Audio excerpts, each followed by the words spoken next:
1. Start with your hand in the middle of your staff. I'm using a 6-foot staff. You see there on the ground, 72 inches. This is a hardwood staff made by Cane Masters. Put links in the description below if you need a cane or a staff. You can get the size, any size you want. Put 2 links. One is more traditional martial arts. The other is more of a self-defense staff like this one, designed to fight for self-defense with. But either way, whatever you have, you can start with a broomstick if you want to start with that. You're just going to put in your hand. You're going to do this for 30 seconds. And each hand, you're just turning so that the weight of the staff starts to move your wrist from side to side, which is going to start to build power and strength in your forearm. You get stronger. You're also going to become more flexible this way. Hello, we've got OBC, Garen, D. Mac, hello from New Zealand. Good to see you. Bring your other hand up just while you do this. Get in the habit. Keep your hands up for self-defense. Martial arts is one way to learn some self-defense moves. The moves we're going to do here is to develop some skill using your bow, your Japanese bow or Okinawan bow. Maybe you use the Chinese style, Korean style. Doesn't matter. You use Indian Salam bomb style. Any style you want, just a long stick. These are all just general moves. You're going to go now from one hand to the other hand as your palm comes up facing the sky. Your pinkies come together, sliding under, turning it out. W9 UFO, good to see you. Garen, good to see you. Going side to side. Yeah, monkey staff, Garen says. And all the different styles. When you start to do this going side to side, you're going to feel that it pulls your hand, your wrist, turns it over a little bit more. Try to do it without raising your elbows or your shoulders. Allow your hands to become more flexible, your wrists more flexible. On one side to the next. Then starting in one hand with that same foot forward, doesn't matter right or left, with your thumb leading, you're going to carve a simple infinity sign, also known as a figure 8. Just going on one side. Again, you're pushing with your thumb. You're pushing down and you're pulling back. You're going to go from one side of your body to the other side of your body. In this simple, easy figure 8. Keep your stomach up and in, abs tight. Get your other hand up and out of the way. Tuck your chin a little bit. Breathe through the nose. This is your right hand. Your right foot should be forward. After you do this for 30 seconds, you're going to bring your other hand behind it the same way we warmed up with when we came side to side. So it spins over here. It's on the opposite side of your body. This is your right hand. It's on your left side of your body. Your left hand slides under, behind. The right hand takes it, putting your left foot forward. Slow as smooth, smooth as fast. Take your time, especially if you have a heavy staff like mine. This is a hickory staff in 1 inch, 72 inches long. It's very heavy. It's very effective for self-defense. Now, this is not a self-defense move by itself. This is just a warm-up spin. Going forward in your figure 8. You're going to do this again. One hand up. This is your left foot forward. When your left hand is forward, stomach up and in, abs tight, tuck your chin, breathe through the nose.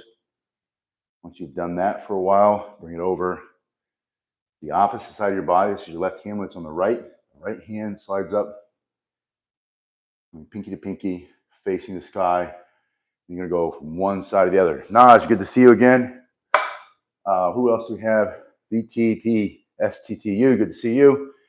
Great to see everybody in the live stream. From one side to the other, switching hands. You can switch feet if you want to. But again, keep your stomach up and in, abs tight, stomach up and in, chin tucked, breathing through your nose, out through your mouth. Slow as smooth, smooth as fast. Once you get the motion down, you can start to speed it up. These are all forward spins. Slowing it down so you can see what you're doing again.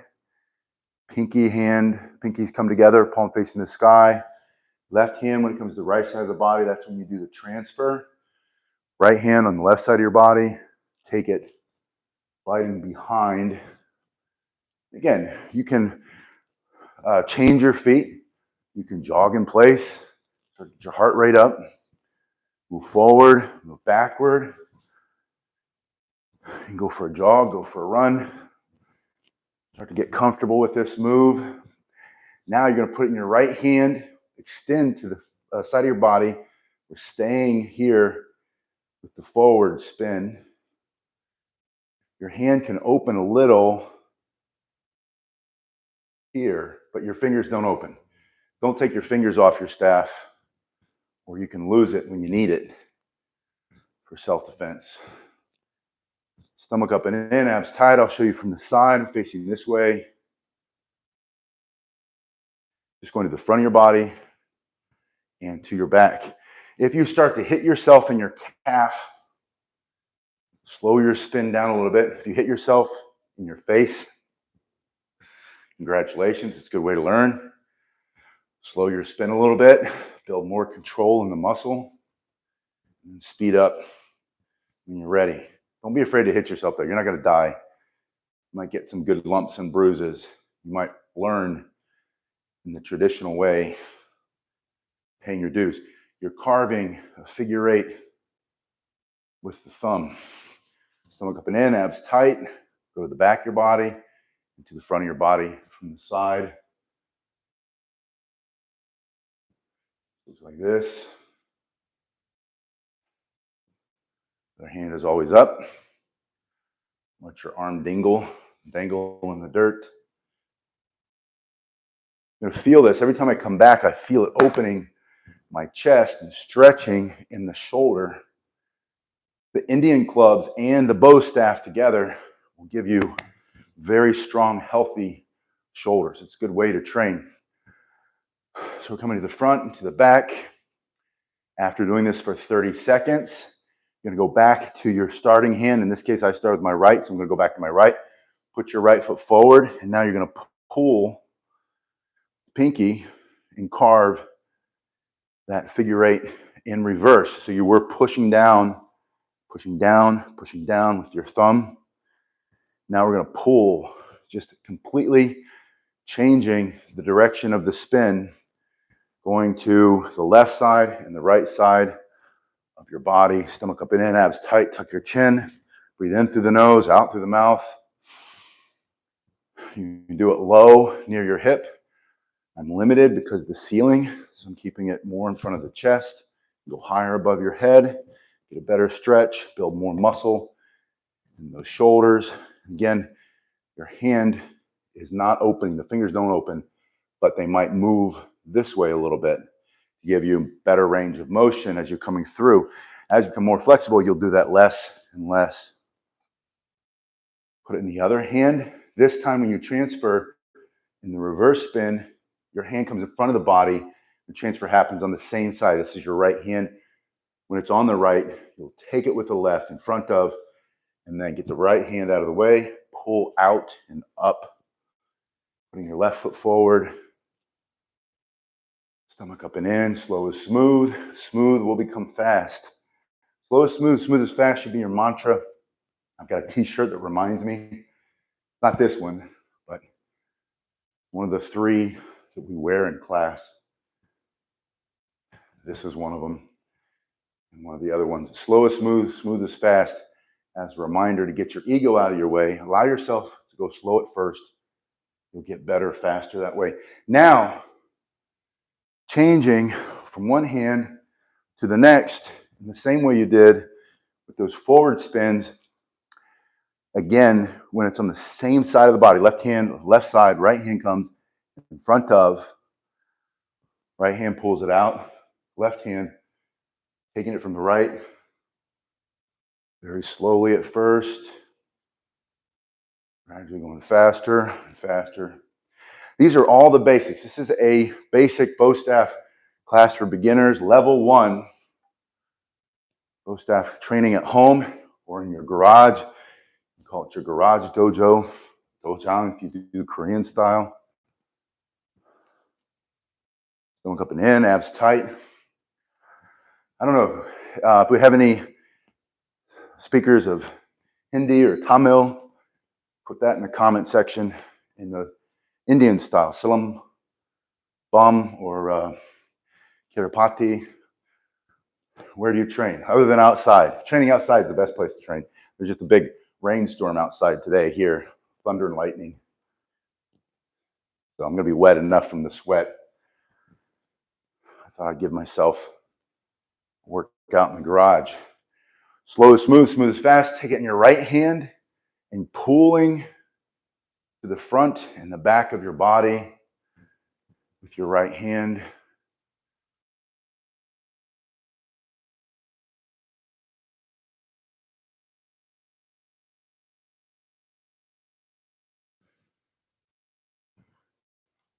You can also pull this way. Dejan, hello from Serbia. Good to see you. Brosing says, hit the wall, please. I'm not going to hit my wall of the ceiling. If I were to stand to the side, you can see I'm coming to the front of the body and the back of the body. If I put a hole in the wall, I'm going to have to fix it. So why would I do that? Learn how to create. Don't always look for destruction. That's how I know how young you are as a human. This is Che from the Philippines, or Choi Choi. Welcome from the Philippines. There is a Filipino style. FMA martial arts has a staff, Eskrima, Salat staff, the Majapahit, diaspora, Indonesia. There are lots of different styles out there. Now, what I want you to do is go above. Oh, there it is. I hit something for you. Go above your head. Try not to hit that. Let me see. I might need to move. Yeah, let's move back. You're going to turn it over your head like this. Now, if you don't want to hit your head, don't bend your elbow. Extend your arm so you can fully turn it over your head. See how close I can get to show you. It's this motion. It's the same thing you started with. It's just over your head. You're turning it from side to side. And then, same as this before, taking it pinky to pinky, palms facing up, but now they're going to be facing behind you this way. Green Gore, $67, $50. Thank you so much for that super sticker. Really appreciate that. That helps this channel stay alive in the Garage Dojo. One day we'll be back outside. We'll be back into a training center. But I like training where you train. Let's train where we are. Let's not make excuses for not training because we don't have pretty places or the perfect environment. Train where you are. Train with what you have. Use a broomstick. If you want to pay some money and buy an expensive self-defense staff like this, I put the link below in the description. I also put some less expensive options in the other link. But I started with a painter's pole and a broom and a mop. And every time a rake would fall apart, I'd keep the stick and sand it down, oil it up, make it strong again. I want you to do this motion so you build power in your shoulders. And then we're going to take it and we're going to go behind the back with it. You don't have to watch that thing again. So from over your head, your hand simply comes down. Now see that I'm not spinning it while I'm coming down. I'm going to put it behind my back and bring it out with the other hand over the head, behind the back, overhead. Watch what I do behind my back.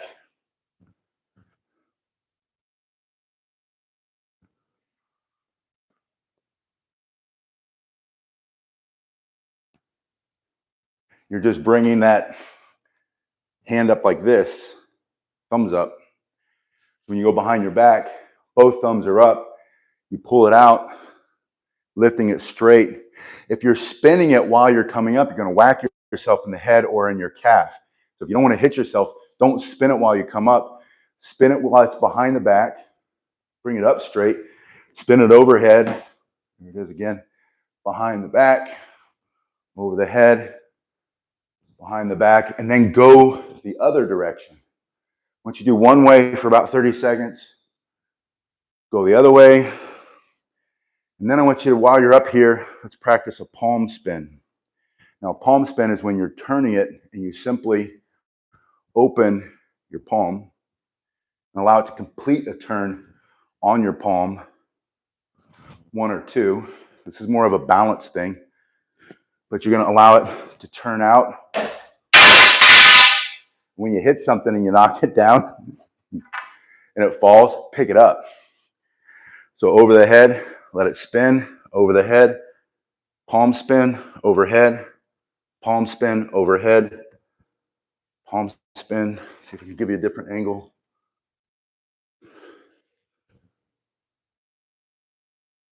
That's all that is. It's just a simple palm spin. So when you're going from one side, add a palm spin, add a palm spin. So now you have an extra spin. If you want to, you can spin it a couple times. You can do a palm spin and then go behind the back, bring it out.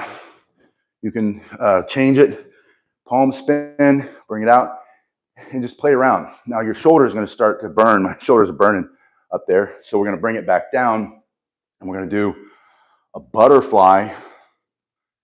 There's your butterfly spin. Now on the butterfly spin, one hand, one wrist touches the other wrist. You take that watch off, get it out of the way. So from here, you turn this top hand over and the bottom hand has to get out of the way. So you pull it in, turns out so that your thumbs are both facing down, and then your top hand has to pull out of the way. And your wrists stay in contact the whole time on this butterfly spin. Alita Battle Angel, good to see you.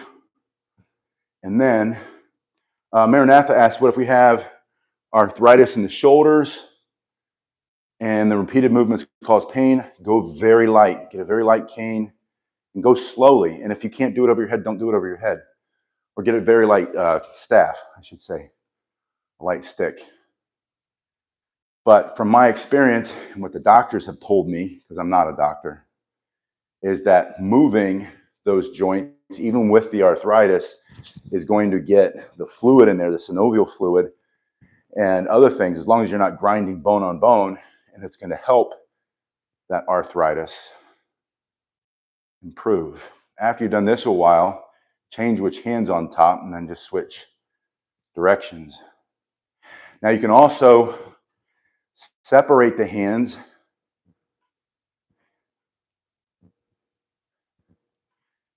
and then spin it this way, and then spin the other way, separating the hands without letting them touch. Both of those ways, they're just different ways. One way is not better than the other one. This is a mantra you need to adopt for martial arts when you train, because you're going to get instructors that say, oh, this style is good, that style is bad. There's only one way to do it. The Japanese style is the only way. We don't spin in Japanese style. That's true.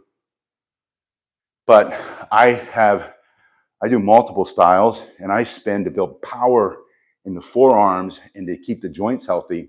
I spin to make a powerful grip so that when I strike or block or grapple for jiu-jitsu or judo, my grip is stronger, and that all comes from here. That's the purpose of the spin. You might not spin to hit somebody with, but you can spin. It's like boxers jumping rope. Boxers don't skip rope in the ring fighting somebody, but they skip rope in training to get their body strong and healthy, build their endurance, build their speed, their power, proprioception, spatial awareness, timing and distance, cardiovascular fitness. And then when they get in the ring, they knock somebody out with their punch, not with the jump rope. But they still skip the rope. They still lift weights. Don't say, oh, because the Okinawan master didn't ever spin the staff. I can never spin the staff. Well, only if you want to stay limited and never grow. You're going to go over the back of the wrist, which is the pinky side. When it comes to here, you can use your other hand to allow it to slide around. And this is a wrist roll over the pinky side, over the back side of the hand. Once you get that, you're going to do a wrist roll over the top of the hand, the thumb side, and then see it's just balancing there on the back of your hand, and then your hand turns. Once you get that, put them together, going over the back of one and over the back of the other one, and then throw it in the other hand.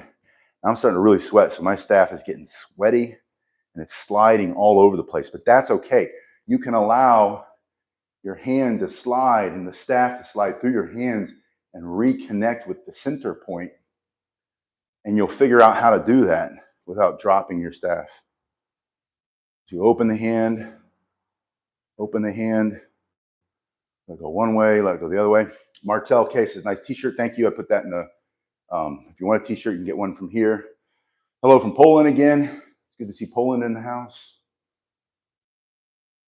Now, put your hand here so that one is up and one is down, and you're going to push up with the one that's facing the sky and down with the one that's facing down, and they're going to go faster, and then they're going to come up here. And you're going to stop it here. Now this is a power exercise. This is going to build strength in your forearms and your grip. You're going to hit harder, all those things for self-defense, for martial arts. Simply by, and you're practicing a wrist roll over the back of the palm that's facing the ground, and you're stopping it, and you're restarting it with the hand that's facing the ground. So you stop it, restart it, and then allow it to go faster. Now this is also, if you're striking for self-defense, you can also change your grip and have it in the other hand with the other hand forward. So that's kind of it's a hand transfer. That's the purpose of that. So we do it for two reasons. And if you want to, you can see you're sliding against your sweaty hand, so your hands never leave contact with the staff. So when you're doing it correctly, you're not really doing this, but instead you're doing this. And then you have better control, and it'll be hard for them to take it out of your hand. That's a thrust. Smash him under his chin, crack him along the side of his head for self-defense. Just some basic self-defense moves. Now, once you get the wrist rolls down, you're going to go back into your forward figure eight, and you're going to do a wrist roll over the pinky side when it's on the same side of your body. And you're going to do a wrist roll over the thumb side when it's on the opposite side of your body. So you're doing wrist roll, wrist roll. Here we go, we found it again. Wrist roll to wrist roll. And then put it in the other hand and continue doing wrist rolls. Now you can also do the reverse figure eight and wrist rolls. And then when you do the reverse figure eight, it's on the opposite side of the body, goes over your pinky. When it's on the same side, left hand, left side, goes over your thumb. So that's figure eights with wrist rolls. Wrist roll here, and now you want to throw in finger rolls. Now the greatest thing about finger rolls, when you're practicing, especially if you use the staff for self-defense and fighting, and you don't spin it as much, you're going to have your hands squeezing this thing a lot. And you're going to engage proper technique with your forearm, and your forearm is going to be very strong, but they're also going to get tight. And you can loosen them up because the gripping motion, those are all the constricting muscles, right? Those are all the muscles that pull and grab and close. The extensors are the ones that open your hand. And when you do finger rolls, you're going to be practicing those extensor muscles. So you're going to find balance, especially if you do staff for a long time. Before I started doing finger rolls, I would get really bad tendonitis. Once I started doing these finger rolls, I did not have any tinnitus anymore.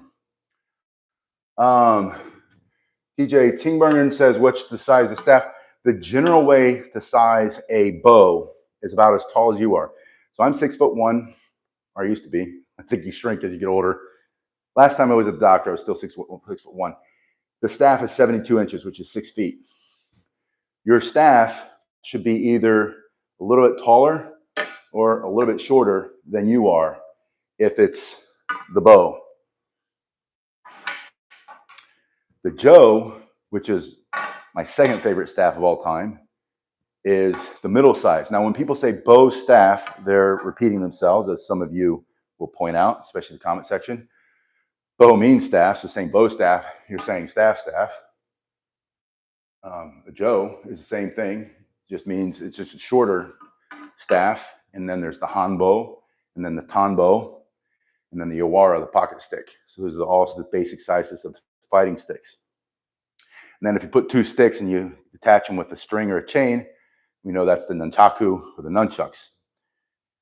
But this size, this is also an inch thick. This one's made out of hickory. It's extremely heavy. And this is a self-defense staff. You keep this oiled up and you can carry this one. It's like a hiking pole, a hiking staff. You can stand behind it, thrust, strike. You can put it in the front hand, thrust, all these basic strikes. You can use this, that's very effective for self-defense. The great thing about that, having a 6-foot staff, is that compared to this, which by itself is scary, somebody's coming at you with a knife or even a machete, got a machete over there somewhere, 18 inches, and I've seen longer machetes, that this thing, you reach out and really touch somebody with a 6-foot staff. And you might use the what do they call that? European style, European martial arts, the quarterstaff. You might use that style. Now, this one looks taller than me because of the angle of the camera, but if we were to get it next to me, you can see it's about the same height. That's what this is. The wrist roll, close up. Okay, so the question is, where did I get the staff from? This staff comes from Cane Masters, which makes all my fighting canes. This Joe also is a Cane Masters Joe. You can see there's some extra features there that are designed to reach out and bite somebody for self-defense. That's in the link below. There's one that says Cane Masters staff in its first link in the description. The other one is more martial arts styles. You can find the Redwood style. And they're a lot less expensive, but you're not going to break this. You'll have this for the next 30, 40, 50 years. I have a hardwood staff that I've had now for 32 years, and it's just as good as this one that was made by an Aikido instructor in Colorado Springs. I remember Ikeda, Mr. Ikeda, great Aikido instructor. I have his staff, his Joe, but I think I left it in Ohio. So this is the wrist roll. All you're doing, the best way to learn the wrist roll, slow it down, open the hand, let it balance there. There's always a balance point on most staffs. If it's a high quality staff like this, you'll find it very easily. And then you turn and just slow it down, let it. Mike asks about termites. It won't get termites, Mike, because these are all kiln dried, unless you leave it in a garage or a storage unit that has a termite problem. But most of them won't get termites. Newbie here says, smacking my knee when doing the butterfly spins. Extend your arm. If you're really close and you start to go too fast in your wrist, the reason you're going to not hit yourself in the future, the reason you're hitting yourself now is because, if you are, because your wrists aren't strong enough yet. And the way to fix that is to either get a lighter staff in that link below. You can get a rattan staff, and rattan is the wood that we make the collie sticks out of. Eskrima, arnis. It's very flexible. It's really, I have always said it's a grass, but I think it's a root. Somebody corrected me on that, or a vine. But it's very lightweight. And a rattan, it's more of the wushu style, the Chinese style, which will bounce when you do a motion like this. Now, this isn't bouncing. There's not enough flex in this for that to bounce. You hit somebody like this, it'll flex a little bit. And as long as you keep it well oiled, especially with the oil in your hand because you practice every day, it's not going to break.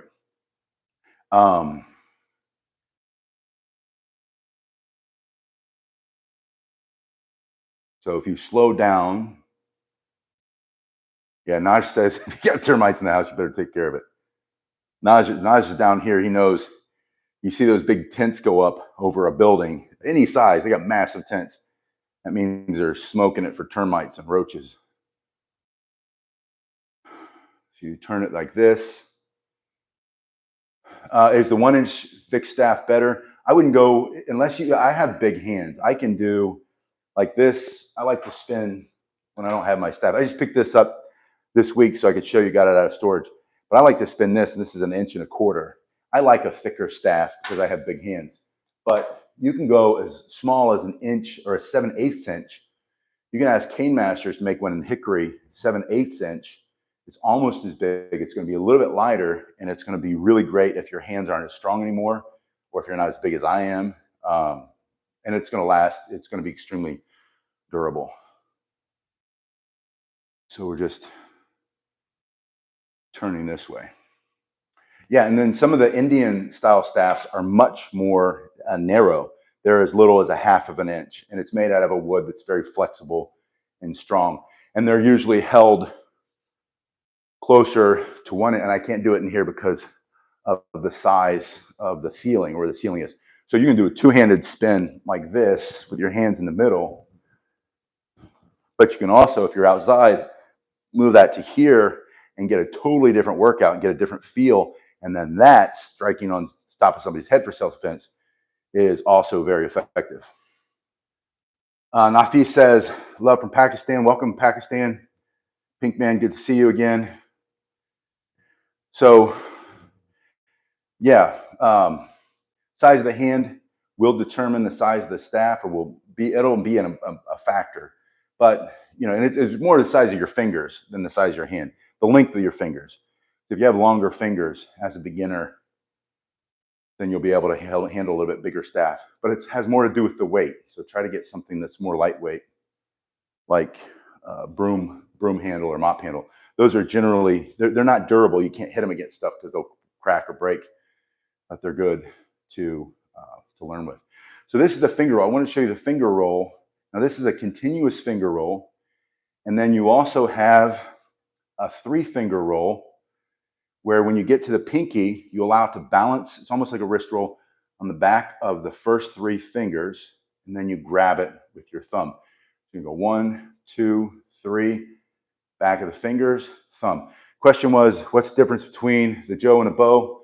The Joe, as you can see, is much shorter. The story of the Joe and the bow is that the man that fought Musashi and lost, when he was using the bow, he had never lost before, goes back and frustrated, training in the mountains. You know, young men have to go to the mountains sometimes to train, young women. Keeps hitting the trees. So it occurs to him he can cut the top of it off or cut a length off and then fight with a shorter. And that's where the birth of the Joe. Now, the Joe has a lot different techniques. There are some similarities, but there are more differences than similarities, in my opinion. A lot of things that you do with the Joe, you don't do with the bow staff, simply because of the length. And so, and I have, if you want to see how the Joe is used, after you watch this one, put in my last name, Pasquinelli, Joe staff, and then you'll find tons of videos. I've done a lot of Joe videos. Not as many as the bow, but lots of videos. Thrust with the 6 foot compared to the Joe. Yeah, more stepping. Not necessarily. You just have to understand your distances better. With the Joe, there's a lot more hand switching than there is with the bow. With the bow, it's almost more similar to spear, where you're going to maintain more of the same position. There are some things where you might change your hands to get into an advantage position with one hand in front of the other using the bow. But with the Joe, it's going to be a lot more fluid. There's going to be a lot more turns, a lot more movements. The Joe lives closer to the sword in many ways than it does to the bow staff, in my opinion. And other people have different opinions about how it works. J-Lock has Taekwondo black belt, ITF black belt. DPRK military Hapkido, blue belt in judo. Awesome, congratulations. I'm not a big fan of the North Koreans. Just not a communist, but I understand that whole General Che, however you want to say it, going to North Korea, and I think he was like a typical Korean of that era where he was just looking for influence and power and money, man. And he went over and he did that. I think that was probably a big mistake, he realized later.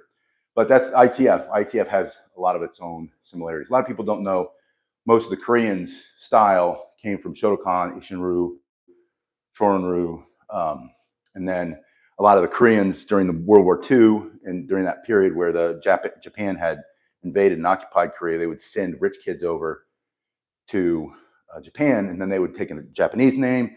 They would learn karate, kind of like Masoyama, really a big Korean dude, built like a Korean if you look at him. But he had to take a Japanese name, and they treated him poorly.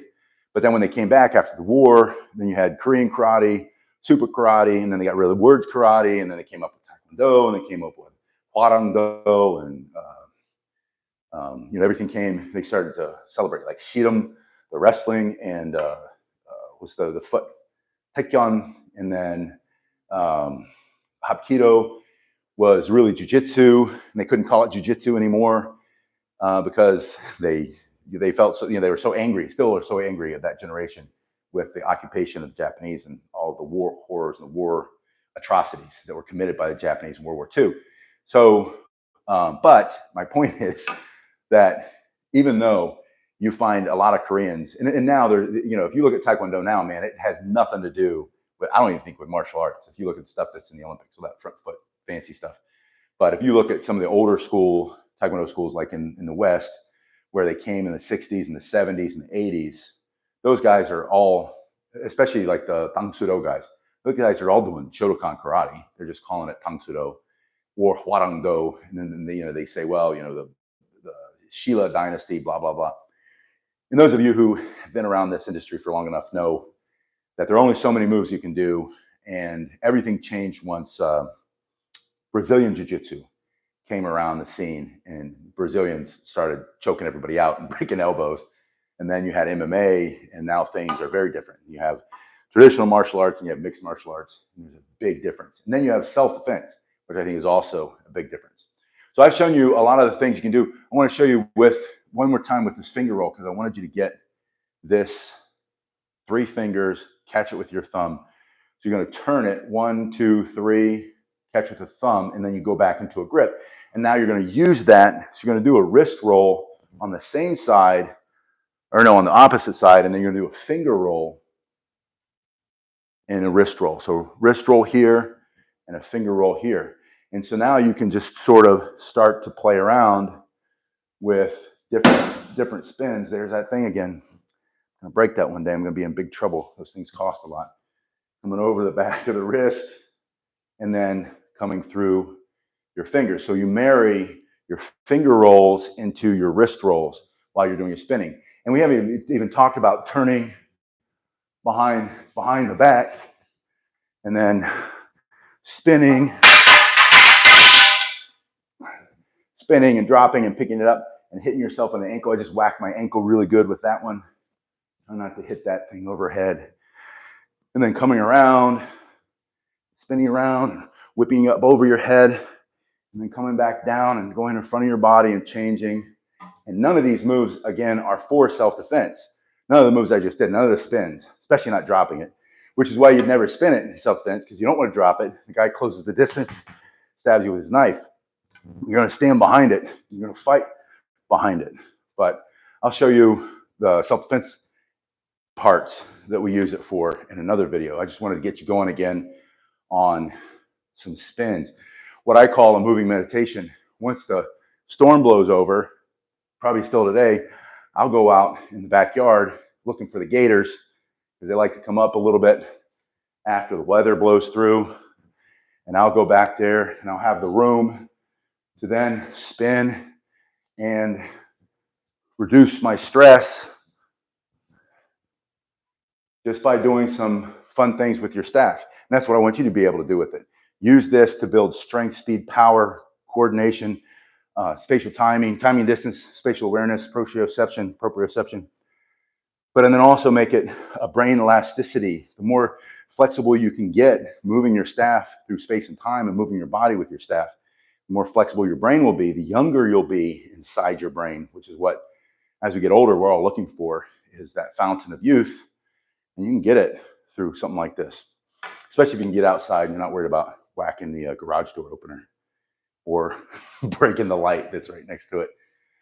That's what I'm really worried about. I don't want to break that fluorescent light and have to go pick another one of those up.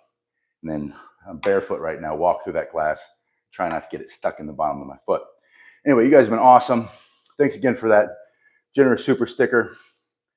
And put in the comment section below, please, if you would, what your favorite material is on the staff. Some people use wood, some people use hardwood, softwood. Do you like white oak? Do you like red oak? Do you like white ash? Do you like rattan? Are you a bamboo person?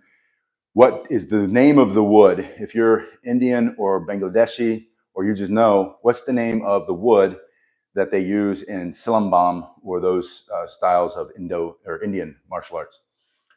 And yeah, Mjolnir's says bamboo is probably the most unbreakable. Yes, bamboo is very extremely strong. Liam says, love doing staff spinning. Me too. Roll says pizza. Garen says rattan in India. Papyrus wood, awesome. Never would have thought of that, but that makes a lot of sense. Anyway, you guys have been awesome. I will see you on the next one. We'll do more bow since I got the bow out. We're going to do some Joe this week. And then I got some of the fighting style, self-defense chucks out of the storage too. I want to show you. They're made out of the same material as some of my collie sticks. So put in the comment section what else you want to work with, and we'll work with whatever.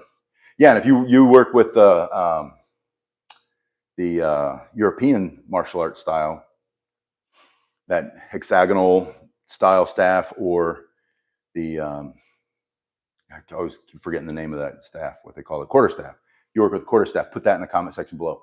You guys have been awesome.